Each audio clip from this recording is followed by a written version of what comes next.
Hi! This video is the top 10 reasons why I left Werner Enterprises. That's right. I'm not driving for Werner anymore. I quit. After a year with them, I decided to go to another company. And we'll get to that part, but first I want to tell you why I left Werner. So, welcome back to the Joy of Trucking. My name is Kevin. I'm a solo OTR driver for you don't know who. But hit that subscribe button, sit back, and I'm going to tell you a story. So, why I left Werner. I was with them for a year. So basically I had time to compile data and my reasons and think about what was going on. So the number one reason I left Werner was pay. I believe there are better paying companies out there. They pay a higher cents per mile than Werner, and it's often dependent on your experience. So that's another thing we're going to talk about. And there are other factors like, detention pay and vacation pay and holiday pay and other, bonuses and additional cents per mile for different things. But I got to start with the cents per mile. When I started there a year ago, I was getting 41 cents per mile, and it was a competitive rate. It was okay, especially for somebody right out of school with no experience, so it was a good thing. I got a couple of raises through the year. I wound up at 48 cents per mile. I didn't see any other big increases coming. There might have been, something coming up maybe to 50 cents a mile, and maybe something annual from there on. And so to my way of thinking, I'd hit a plateau. I think I can do much better, especially with a year's experience. Over that year, my average net pay, take-home pay, was about $950. And that wasn't bad compared to the year before. I worked for Amazon. Over the last few years, that was good, especially for somebody just getting into the industry. $950 take-home net every week, up and down, but that's the average. That's okay. And for someone having so little education in that field, like if you went through a 4-year apprenticeship, or let's say you went to college for 4 years, you'd expect to make that kind of money, right? So for a guy who went to CDL school for a year and a couple of weeks out with a trainer and a week of orientation, yeah, that's not too bad. But like I said, there's better paying companies out there. You just got to look. Number two reason, the miles. Okay, that affects your pay too. You're getting 48 cents per mile, and other companies will tell you we're going to give you 3,000 miles a week, or other company, this position pays 75 cents a mile, but you look at it closely, you're only getting 1,500, 2,000 miles. If you make a fair comparison, my average miles with Werner for the year, every week, average miles was 2,400 miles. And I know I'm capable of more than that. I've had days where I've done over 700 miles. On a good hard pushing day, I know I'm going to make more than 600 miles. So in a week, that's over 3,500 miles. I should be able to average more than 3,000 miles a week. And I just wasn't getting that with Werner, even though I'm capable of it. I was willing to do that. Number three reason, breakdown pay at $75 a day, and only after 24 hours of breakdown. That really doesn't compare with what you would get if you were driving for that day. So to me, that didn't seem fair. It didn't seem right. Especially there was occasions when it would be like 22 hours, and I wouldn't get anything. I didn't think it was enough, and I was left sitting sometimes for a long period of time when they could have said, look, why don't we get you in another truck, and you can make some money while your truck's in the shop or something like that. And there were a few times when that didn't happen. I just sat for a week getting $75 a day, and it was kind of like no fun. Number four reason, the zip code miles thing. A lot of companies base their rates for a load on the Household Movers Guide, which is zip code to zip code, and that's how they quote their loads. But that shouldn't be how they pay their drivers, because I really don't think that's fair. I've kept track of my miles over that year. 132,000 miles I drove according to the odometer, and I was only paid for about 118,000 miles. So there's a difference of 14,000 miles. Now, mind you, there were times when I drove on personal conveyance where I was trying to get to home time or go to the mall or whatever. I don't think that came to more than 2,000 miles. So that leaves about 10% of my miles that I drove for free, and that really really sticks in my craw. I don't think that's fair. I don't think drivers should be treated like that.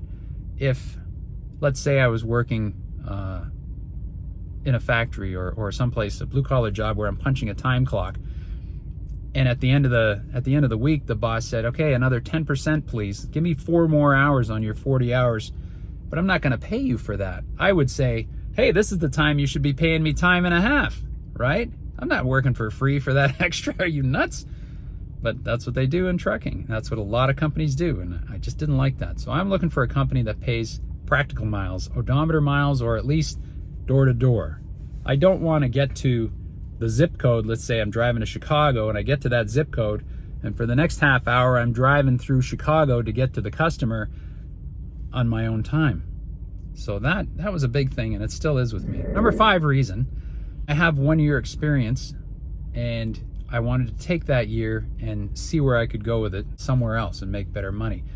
Now, I could have gone to another company after 6 months. I could have started shopping around sooner. But to me, it was important to get that 1 year in, just to say to myself, I've done a year with a company. I don't want to be the guy that switches jobs or switches companies every couple of months. I don't want to look back and say, well, I only did half a year, but now I'm doing good. To me, it was an important personal goal, and I'm glad I did it. We had a good year. We had a lot of fun. We had a lot of home time in different places. Enjoyed the truck, enjoyed the equipment. Yeah, it was a good time. But the point is, I wanted to get a year just for myself. The number 6 reason I left Werner, the pre-assigned loads. I was getting frustrated with the fact that I had to keep asking for pre-assigned loads. When you're coming to the end of a load and you're getting close to the customer and you don't know what your next job is, where you're going to be for the rest of the day or tomorrow or whatever, and you actually, if they're not forthcoming, you start sending messages. What's my next load? And you get to the customer and you send another message. I'd like to know what my next load is. And sometimes you actually have to wait an hour or 2. I've waited up to 7 hours to get my next load. And that's frustrating because you're not getting paid for that time. You can't plan ahead.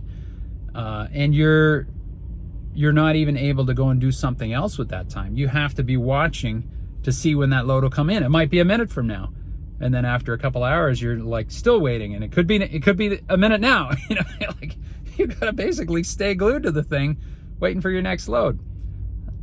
I don't think that's very good time management for yourself. It's not very efficient on their part. That was just a little thing that stuck in my craw too. Number 7. Here's something that really bothered me, was chasing your pay every week because of the way their pay structure or how they pay you. Basically, you have to document everything.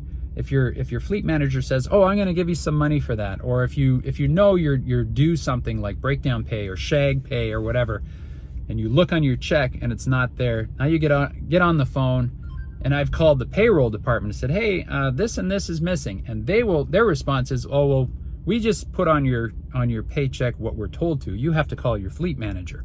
That's the way it works at Werner. The fleet manager, the guy that you deal with, the guy that assigns you your loads, he's the one that's telling them what to put on your pay. And so often he will forget. That's a flaw with the system. He might forget. It'll slip his mind. He didn't write it down. He didn't put it in right away. He would get to it later because he was busy.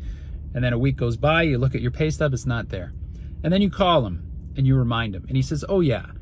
And then you look next week, and maybe it's still not there. Now you've got to remind them of something 2 weeks ago that happened, and it's foggy in everybody's brain. Plus, maybe there's something on this week's check that's missing, so now you've got that on top of it.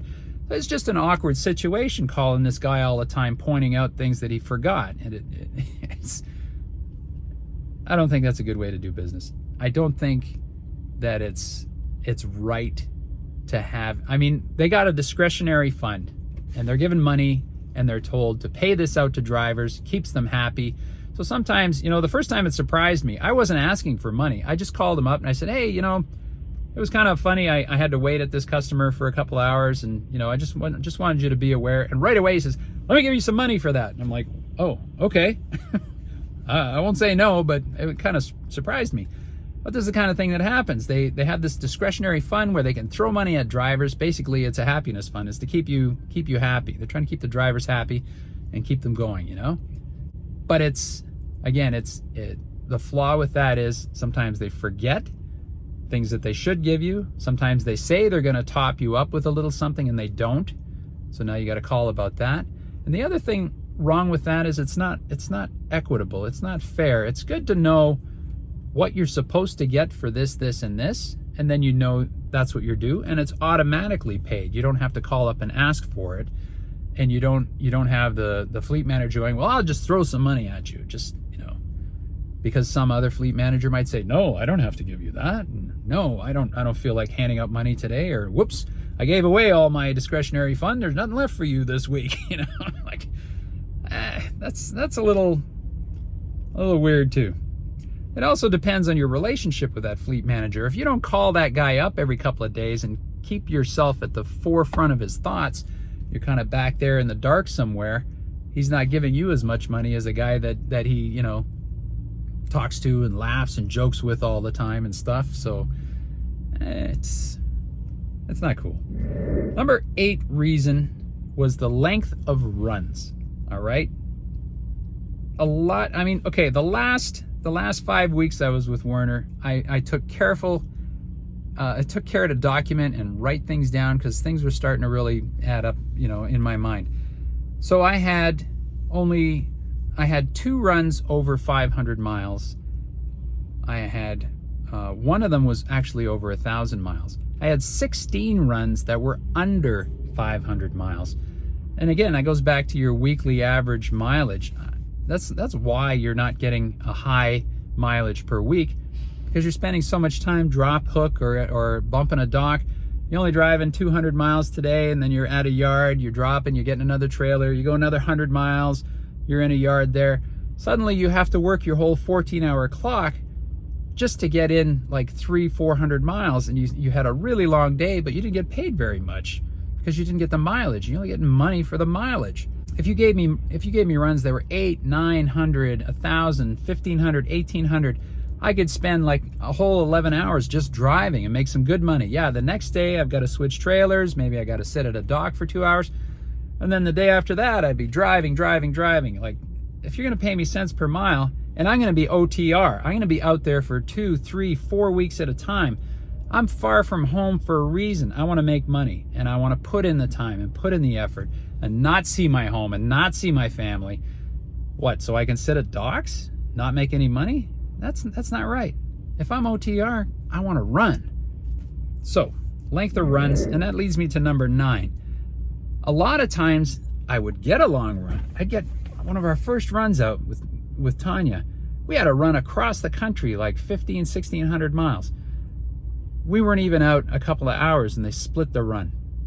Why the hell are you splitting runs all the time? Now it's only a 400-mile run, and now I got to sit and wait for the next one, and the next one's short, or the next one's split. They're splitting so many runs, and that's taking miles away from you. And I call up the fleet manager and say, what's the deal? Why are you splitting the run? Oh, well, another guy wants to get home, so we'll give him this load so he gets to his home time. They use that reason an awful lot, more than I think is true. A lot of times the fleet manager would just say, I don't know, it's the planner, it's the planner, it's the planner. Look, I picked up a load in Pennsylvania at the terminal. I drove it 25 miles and dropped it off.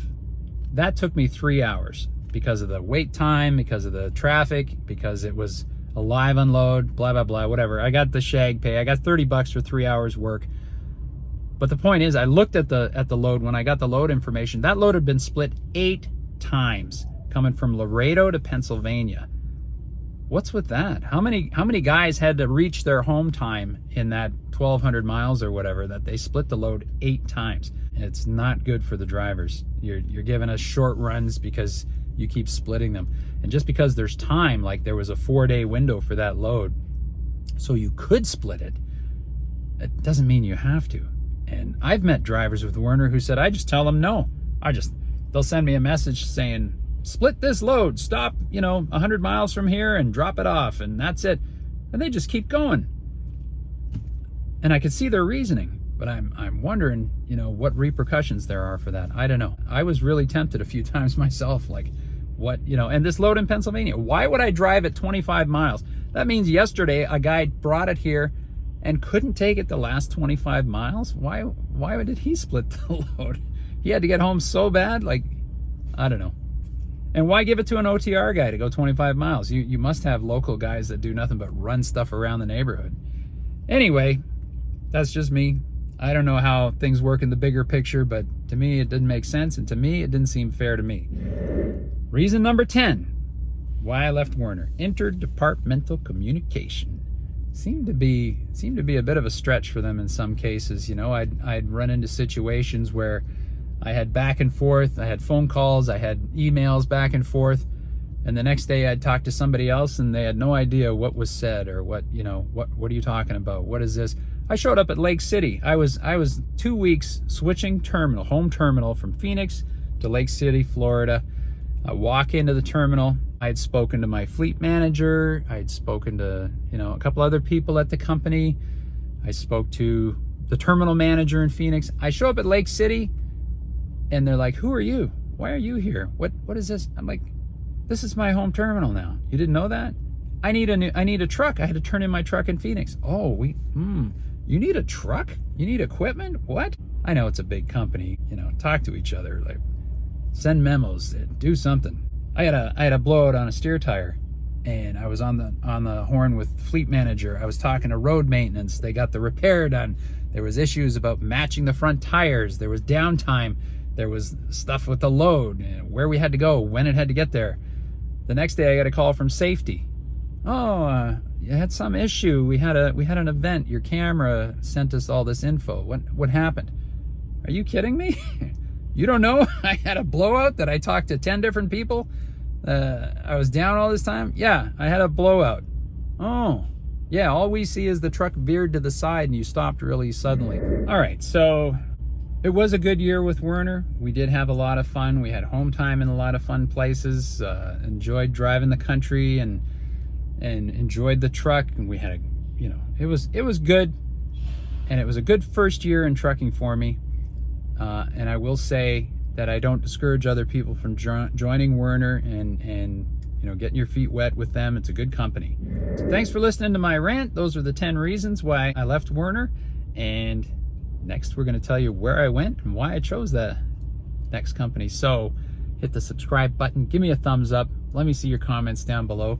Stay tuned. There's more to come. Bye for now.